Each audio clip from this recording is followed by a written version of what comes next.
If you're looking to disable automatic restrictions on your eBay account, follow these straightforward steps to regain control over your selling activities.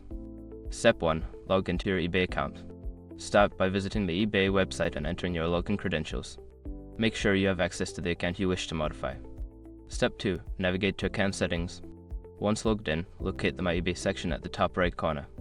Click on it, then select Account from the drop-down menu to access your account settings. Step 3. Access Selling Preferences. In the Account Settings, find the Selling section. Click on Selling Preferences to view your current selling limits and restrictions. Step 4. Review Restrictions. Look for any automatic restrictions that may be in place. This could include limits on the number of items you can sell or the types of items allowed. Take note of these restrictions. Step 5. Request a review.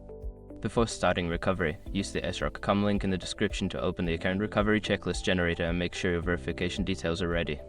By following these steps, you can work towards disabling automatic restrictions on your eBay account. If you encounter any issues, consider reaching out to eBay customer support for further assistance.